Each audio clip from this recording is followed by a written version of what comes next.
ध्यान से पूरा देख लेना, बाद में मत कहना किसी ने बताया नहीं। भक्तों, आज हम बात करेंगे मंदिर में रखे लोटा जल के महत्व और उसके सही इस्तेमाल के बारे में। हम ये भी जानेंगे कि मंदिर में रखे लोटा जल में कौन सी धातु का इस्तेमाल करना चाहिए, चाहे वो पीतल हो, तांबा हो या कुछ और। कई लोग अनजाने में इस संबंध में गलतियां कर बैठते हैं और बाद में पछताना पड़ता है। इस वीडियो में हम आपको बताएंगे कि इन गलतियों से कैसे बचें, क्योंकि ये नुकसानदायक हो सकती हैं। मंदिर में रखे लोटा जल को हमेशा सही तरीके से रखना चाहिए। अब बात करते हैं घर में रखे दियों की। क्या आपको तांबे, लोहे, पीतल, कांसे, स्टील या मिट्टी का दीपक रखना चाहिए? अगर आप सही दीपक का चुनाव नहीं करते हैं तो भी घर में परेशानियां आ सकती हैं, और सही प्रकार का दीपक चुनना भी जरूरी है। क्या कच्ची धातु ठीक रहेगी या फिर सूती धागा सही रहेगा? इन छोटी छोटी बातों की अनदेखी से पितृदोष, काल दोष, सर्प दोष या दरिद्रता जैसी समस्याएं हो सकती हैं। दोस्तों, अगर आप इस वीडियो को बीच में ही छोड़ने की सोच रहे हैं तो अभी छोड़ सकते हैं, लेकिन ध्यान रहे, अगर आप देवी लक्ष्मी का अपमान करेंगे तो ये आपके लिए अच्छा नहीं होगा। भक्तों, अगर आप लोगों चाहते हैं माता लक्ष्मी की कृपा आप पर हमेशा बनी रहे तो कमेंट में जय माता लक्ष्मी अवश्य लिखा और वीडियो को लाइक करके चैनल को सब्सक्राइब भी जरूर करना। तभी माता लक्ष्मी आप लोगों पर अपनी कृपा बरसाएंगी। चलिए आगे बढ़ते हैं। अब कई लोग ये सवाल पूछते हैं कि मुख्य द्वार पर जल छिड़कने का सही समय और तरीका क्या है? क्या इसे नहाने के बाद करना चाहिए या बिना नहाए भी किया जा सकता है? और क्या झाड़ू लगाने से पहले या बाद में जल छिड़कना चाहिए? एक और सवाल जो अक्सर पूछा जाता है वो ये है कि क्या मासिक धर्म के दौरान मुख्य द्वार पर जल छिड़का जा सकता है या दीपदान किया जा सकता है? और जब मुख्य द्वार पर जल छिड़का जाए तो क्या इसे अंदर से छिड़कना चाहिए या बाहर से? जो लोग फ्लैट या किराए के मकान में रहते हैं वो ये भी पूछते हैं कि मुख्य द्वार पर दीपक जलाने और जल छिड़कने का सही तरीका क्या है। आज का वीडियो इन्हीं सवालों के जवाबों पर आधारित है। सबसे पहले हम जानेंगे कि घर के बाहर और अंदर दीपक जलाने के क्या फायदे हैं। खासकर घर के बाहर दीपक जलाने के 5 बड़े फायदे आपको हैरान कर सकते हैं। भगवान की पूजा में दीपक जलाने का महत्व तो सभी जानते हैं। हिंदू धर्म में देसी घी या सरसों के तेल से दीपक जलाना बहुत शुभ माना जाता है। इसी तरह तिल के तेल का भी दीपक जलाया जाता है। लेकिन भगवान के सामने दीपक जलाना सिर्फ पूजा पाठ का तरीका नहीं है। दरअसल घर के अंदर और बाहर दीपक जलाने के कई फायदे हैं। दीपक जलाने से न सिर्फ सकारात्मक ऊर्जा मिलती है बल्कि इसके 5 बड़े फायदे भी हैं। तो आइए जानते हैं। नंबर 1, धरती से अंधकार दूर होता है। घर के अंदर दीपक जलाने से ना सिर्फ घर का अंधकार दूर होता है बल्कि घर से नकारात्मक ऊर्जा भी दूर होती है। जहां दीपक जलाया जाता है वहां सकारात्मक ऊर्जा का वास होता है। स्वाभाविक है, जहां सकारात्मक ऊर्जा होगी वहां ईश्वर का भी वास होगा। इसलिए संध्या से पहले दीपक जलाना शुभ माना जाता है। तेल से जलाए गए दीपक का प्रभाव बुझने के बाद भी आधे घंटे तक बना रहता है, जबकि शुद्ध देसी घी का दीपक लगभग 4 घंटे तक वातावरण को सकारात्मक बनाए रखता है। क्रमांक 2, दीपक जलाने के वैज्ञानिक लाभ। जब घर में शुद्ध घी या सरसों के तेल का दीपक जलाया जाता है तो उसका धुआं घर के वातावरण में सकारात्मकता लाता है। यह धुआं हानिकारक कणों को नष्ट करता है और वातावरण को शुद्ध करता है। क्रमांक 3, सुख समृद्धि का वास। जिस घर में भगवान के सामने दीपक जलाया जाता है वहां मां लक्ष्मी की कृपा बनी रहती है। ऐसे घर में सुख समृद्धि का वास होता है। पूर्व दिशा में दीपक रखने से व्यक्ति दीर्घायु होता है और उत्तर दिशा में रखने से धन संपत्ति में वृद्धि होती है। दीपक न केवल घर के अंधकार को दूर करता है बल्कि हमारे जीवन को प्रकाश की ओर भी ले जाता है। क्रमांक 4, रोगों से बचाव में सहायक। घर में दीपक जलाने से रोग आसपास भी नहीं भटकते। परिवार के सभी सदस्यों को स्वास्थ्य लाभ मिलता है। खासकर अगर दीपक के साथ लौंग भी जलाई जाए तो इसका प्रभाव 2 गुना हो जाता है। यह त्वचा रोगों से बचाव में सहायक है। क्रमांक 5, शुभ शक्तियों को आकर्षित करना। सनातन धर्म के अनुसार जिस घर में सुबह और शाम दीपक जलाया जाता है वहां कभी अंधेरा नहीं रहता। ऐसा घर शुभ शक्तियों को आकर्षित करता है। जलता हुआ दीपक चुंबक की तरह शुभ शक्तियों को अपनी ओर आकर्षित करता है, जो घर के लिए बहुत लाभकारी होता है। तो दोस्तों, अब आप जान गए होंगे कि मुख्य द्वार पर जल छिड़कने का सही समय और तरीका क्या है। अगर आप मुख्य द्वार पर जल छिड़कते हैं तो आपको ध्यान रखना होगा कि रात को सोने से पहले पानी किसी बर्तन में भरकर रखना है। आप कोई भी बर्तन ले सकते हैं, जैसे तांबा, पीतल, स्टील या चांदी। अगर गंगा जल उपलब्ध हो तो उसे थोड़ी मात्रा में भरें और फिर बर्तन में शुद्ध जल भर दें। अगर गंगा जल उपलब्ध ना हो तो केवल शुद्ध जल ही पर्याप्त है।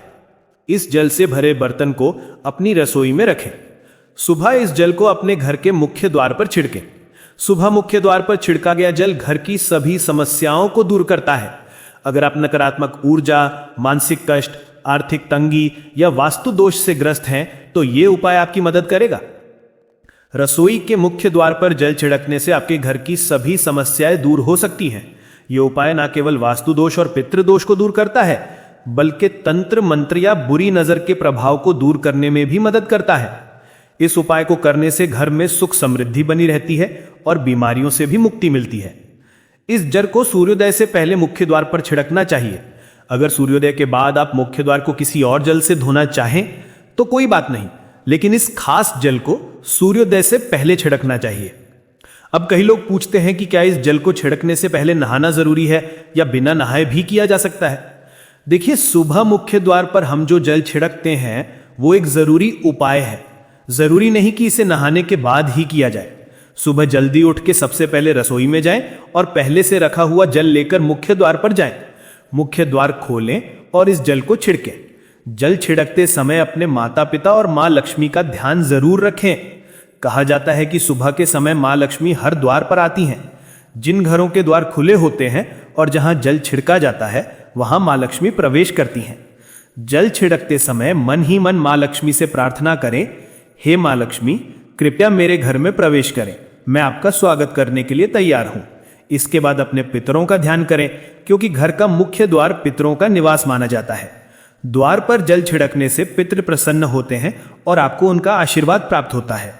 स्नान करने की आवश्यकता नहीं है, यह कार्य आप बिना स्नान किए भी कर सकते हैं। अब बात करते हैं आपके अगले प्रश्न की। झाड़ू लगाने के बाद जल छिड़कना चाहिए या पहले? इसका उत्तर यह है कि सुबह उठते ही सबसे पहले जल छिड़कना चाहिए। इसके बाद आप झाड़ू लगा सकते हैं। सुबह उठते ही सबसे पहले बिस्तर पर बैठें, अपनी दोनों हथेलियों को देखें और मां लक्ष्मी का ध्यान करें। आप चाहें तो निम्न मंत्र का जाप कर सकते हैं, फिर दोनों हाथ जोड़कर देवताओं को प्रणाम करें। इसके बाद हाथों से जमीन को छू कर प्रणाम करें और धीरे से अपना दाहिना पैर जमीन पर रखें। फिर रसोई में जाकर पानी उबालें और मुख्य द्वार पर पानी छिड़कें। पानी छिड़कते समय मां लक्ष्मी और पितरों का ध्यान जरूर करें। इसके बाद आप अपने घर के अंदर आकर अपने दैनिक कार्य जैसे झाड़ू लगाना, स्नान करना आदि कर सकते हैं। अब कुछ लोगों के मन में यह सवाल आता है कि क्या पानी छिड़कने के बाद मुख्य द्वार की सफाई की जा सकती है? तो हां, आप ऐसा कर सकते हैं। सबसे पहले रसोई में मौजूद पानी को मुख्य द्वार पर छिड़कें। इसके बाद अतिरिक्त पानी लेकर झाड़ू या पानी से मुख्य द्वार को अच्छी तरह साफ करें। कुछ लोग पूछते हैं कि अगर वो फ्लैट या किराए के मकान में रहते हैं तो उन्हें पानी कहाँ छिड़कना चाहिए और दीपक कहाँ जलाना चाहिए। तो इसका जवाब है कि आप जहां भी रहें वहां के मुख्य द्वार पर ही विश्वास करें। मतलब जिस द्वार पर आपका नाम लिखा हो या नेम प्लेट लगी हो तो वहां जल छिड़कें और दीपक जलाएं। अगर आपका एक ही कमरा है तो कमरे के दरवाजे को ही मुख्य द्वार मानकर वहां यह उपाय करें। अब अगला सवाल यह है कि क्या मासिक धर्म के दौरान मुख्य द्वार पर जल छिड़का जा सकता है और दीपक जलाया जा सकता है? मासिक धर्म में जल छिड़कने से कोई प्रभाव नहीं पड़ता। आप जल छिड़क सकती हैं, लेकिन कर्म पूजा में दीपक जलाया जाता है जो बिना शुद्धिकरण के नहीं किया जा सकता। इसका मतलब है कि मासिक धर्म समाप्त होने के बाद ही दीपक जलाना चाहिए। इसके अलावा कुछ लोग पूछते हैं कि मंदिर में जल रखना जरूरी है या नहीं और रखे गए जल का क्या करना चाहिए। तो शास्त्रों के अनुसार घर के मंदिर में जल का घड़ा रखना बहुत जरूरी है। जल ऊर्जा को बनाए रखता है। जब आप पूजा करते हैं, मंत्र जपते हैं या भगवान से प्रार्थना करते हैं तो ये सारी ऊर्जा उस जल में समा जाती है। इसलिए मंदिर में जल रखना जरूरी है। सुबह की पूजा के समय मंदिर में जल का घड़ा रखें और दीपक जलाएं। ये अग्नि और जल के संतुलन का प्रतीक है। पूजा के बाद इस जल का उपयोग शुभ कार्यों जैसे पौधे लगाना या घर में जल छिड़कना आदि में करें। इससे सकारात्मक ऊर्जा बढ़ती है। सुबह की पूजा के समय हम मंदिर में जल रखते हैं। अगली सुबह जब आप पूजा करने जाएं तो सबसे पहले उस जल का उपयोग करें। आप उस जल को पूरे घर में छिड़क सकते हैं। यह जल आपके घर को शुद्ध करता है क्योंकि यह सकारात्मक ऊर्जा से भरपूर है। इससे कई बीमारियों से भी छुटकारा मिलता है और घर में नकारात्मक ऊर्जा का प्रवेश नहीं होता। यदि आप नियमित रूप से इस जल का छिड़काव करते हैं तो आपके घर की समस्याएं धीरे धीरे दूर हो जाएंगी। कभी कभी लोग शिकायत करते हैं कि दवाइयां काम नहीं करती। ऐसे में यदि रोगी को दवाइयों के साथ जल दिया जाए तो दवाइयां जल्दी असर करने लगती हैं। इसी प्रकार यदि परिवार में लड़ाई झगड़े होते हैं तो परिवार के सभी सदस्य थोड़ा थोड़ा करके इस जल को पी सकते हैं। इससे धीरे धीरे सकारात्मक विचारों और शांति सद्भाव का प्रवाह शुरू होता है। यदि आपका कोई व्यवसाय या दुकान है तो वहां भी इस जल का छिड़काव करें। इससे आपका व्यवसाय सफल होता है और आप किसी भी तरह की परेशानी से बच जाते हैं, क्योंकि ये जल अत्यंत सकारात्मक ऊर्जा से भरपूर है। अब बात करते हैं कि मंदिर में जल क्यों रखा जाता है। जल को अमृत माना जाता है और मंदिर के लिए इसका विशेष महत्व है। इससे आंखों की रोशनी बढ़ती है और आंखों के रोग दूर होते हैं। शास्त्रों के अनुसार जो लोग मंदिर में जल का कटोरा नहीं रखते उनके घर में कलह आती है, घर की स्थिति खराब होती है, परिवार में परेशानियां आती हैं और दरिद्रता का सामना करना पड़ता है। आप चाहें तो जल के कटोरे में फूल आदि डाल सकते हैं, जो बहुत शुभ माना जाता है। मंदिर में रखे जल का एक और उपयोग यह है कि आप इसका उपयोग रसोई में, खाना बनाते समय या पीने में कर सकते हैं। लेकिन इस जल का उपयोग केवल सात्विक भोजन करते समय ही करें। अगर लहसुन या प्याज का उपयोग किया गया है तो इस जल का उपयोग खाना पकाने में ना करें। इस पानी को परिवार के सभी सदस्य थोड़ी थोड़ी मात्रा में पी सकते हैं और बचा हुआ पानी आप घर के पौधों में डाल सकते हैं। यह पानी बेकार नहीं है, इसके कई उपयोग हैं। अगर हम इसका सही तरीके से इस्तेमाल करें तो यह हमारे जीवन की समस्याओं का समाधान कर सकता है। मंत्रों से उच्चारित जल बहुत शक्तिशाली होता है। हमारे मंदिर में रखा जल देवताओं का आशीर्वाद होता है, क्योंकि यह हमेशा देवताओं के साथ रहता है। इस जल में सभी सकारात्मक शक्तियां समाहित हैं और अगर हम इसका सही तरीके से इस्तेमाल करें तो यह हमारे जीवन में सकारात्मक बदलाव ला सकता है। अगर आप पानी का इस्तेमाल पीने के लिए, खाना बनाने के लिए, घर में छिड़कने के लिए करें तो यह हमारे जीवन की समस्याओं का समाधान कर सकता है। और अगर कोई भी काम नियमित रूप से किया जाए तो हमें उसका फल जरूर मिलता है। कभी कभी अगर हम उसे करते भी हैं तो हमें उतना लाभ नहीं दिखता। लेकिन अगर आप नियम बना ले कि हर दिन घर में एक ही पानी छिड़कना है, परिवार के हर सदस्य को थोड़ा थोड़ा करके पीने के लिए देना है, बचा हुआ पानी पौधों में डालना है, दुकान पर छिड़कना है, व्यावसायिक स्थल पर छिड़कना है, बच्चों की किताबों में और तिजोरी में छिड़कना है, तो आपको जरूर चमत्कार दिखेगा। इसी तरह रसोई में रखे पानी को अगर आप अपने घर के मुख्य द्वार पर ढक कर रखेंगे तो इसका लाभ बहुत जल्द दिखाई देगा। लेकिन आपको इसे अपनी दिनचर्या में शामिल करना होगा और ऐसा आपको हर दिन नियमित रूप से करना होगा, तभी आपको लाभ मिलेगा। कई लोगों के मन में सवाल आता है कि मंदिर में रखा पानी जब हम अगले दिन उठाते हैं तो कई बार उसमें कीड़े मकोड़े पड़ जाते हैं, तो क्या हम उसे ढक सकते हैं? जी हां, आप पूजा के बाद उसे किसी थाली या कटोरी से ढक सकते हैं। अगले दिन जब आप उस पानी को उठाएंगे तो वो बिल्कुल शुद्ध और स्वच्छ होगा। आप इस पानी का इस्तेमाल किसी भी काम में कर सकते हैं। जब भी आप अपने घर के मुख्य द्वार पर पानी छिड़कें तो ओम गम गणपतये नमः मंत्र जरूर बोलें और जो हमने आपको वीडियो में बताया है उसे ध्यान से समझें और अपने घर के मुख्य द्वार पर जल छिड़कें।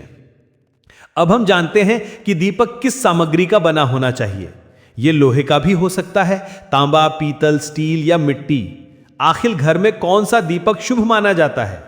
अगर गलती से भी घर में गलत सामग्री का दीपक रख दिया जाए तो पूरा घर बर्बाद, बंजर और बर्बाद हो जाएगा। देखिए, स्टील के दीपक से पूजा करने से घर में शनिदेव नाराज होते हैं।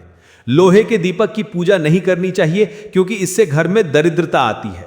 बाजार में कांच के दीपक भी आ गए हैं, लेकिन भूलकर भी कांच का दीपक घर में न लाएं, वरना राहु और केतु आपके घर आ सकते हैं और घर बर्बाद हो सकता है। कांच का दीपक शनि और राहु को नाराज करता है। तांबे, पीतल और मिट्टी का दीपक धन की देवी लक्ष्मी को आकर्षित करता है। घर में अन्य प्रकार का दीपक लाना उचित नहीं है। पीतल और मिट्टी का दीपक शुभ माना जाता है क्योंकि यह शनि और राहु केतु को प्रसन्न करता है, साथ ही यह मंगल के प्रभाव को भी कम करता है। तांबा, पीतल और मिट्टी का दीपक सर्वोत्तम होता है। जो लोग हाथ पर बांधने के लिए धागा बांधते हैं उनके घर में परेशानियां और दरिद्रता आ सकती है। तांबे और पीतल का दीपक शुभ माना जाता है। अब आइए जानते हैं कि मंदिर में घंटी क्यों बजाई जाती है। शंकर के मंदिर में घंटी बजाने का उद्देश्य क्या है? शास्त्रों के अनुसार जब भी आप मंदिर या घर में घंटी बजाते हैं तो शिव महापुराण, लिंग पुराण और विष्णु पुराण में कहा गया है कि जैसे ही आप घंटी बजाते हैं उस समय सभी तीर्थयात्री जो साधना, जप और तप कर रहे होते हैं, सभी दान, उन सभी पुण्यों का फल आपके खाते में जमा हो जाता है। अब मंदिर में घंटी बजाने का महत्व समझें। जब लोग भजन कर रहे हों, साधना कर रहे हों, अभिषेक कर रहे हों या पूजा में व्यस्त हों तो 3 बार घंटी बजाने से उनके सभी पुण्य हमारे खाते में जमा हो जाते हैं और हमारा सौभाग्य बढ़ता है।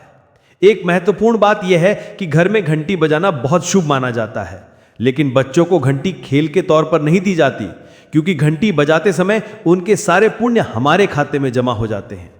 इसलिए घंटी केवल पूजा और भजन के समय ही बजाई जानी चाहिए, इसे खेल की तरह नहीं लेना चाहिए। मंदिर में घंटी बजाने का तरीका भी महत्वपूर्ण है। इसे हमेशा प्रेम और भक्ति से बजाना चाहिए, जबरदस्ती से नहीं। कई बार लोग मंदिर का द्वार बंद होने के बाद भी घंटी बजा देते हैं, जिससे पाप लगता है। अगर भगवान मंदिर में विश्राम कर रहे हों तो घंटी बजाना घोर पाप माना जाता है। मंदिर बंद होने पर घंटी को रस्सी से बांध दिया जाता है ताकि वो न बजे। घंटी बजाने का सबसे अच्छा समय सुबह 4 बजे से 11 बजे तक है, क्योंकि यह समय बहुत शुभ होता है। इसके अलावा शाम को 6 बजे से रात 11 बजे तक घंटी बजाई जा सकती है। दोपहर 12 बजे के बाद मंदिर के द्वार बंद कर दिए जाते हैं और देवी देवता विश्राम कर लेते हैं। इस समय घंटी बजाना घोर पाप माना जा सकता है। दोस्तों, आज की जानकारी आपको कैसी लगी, हमें कमेंट करके जरूर बताएं।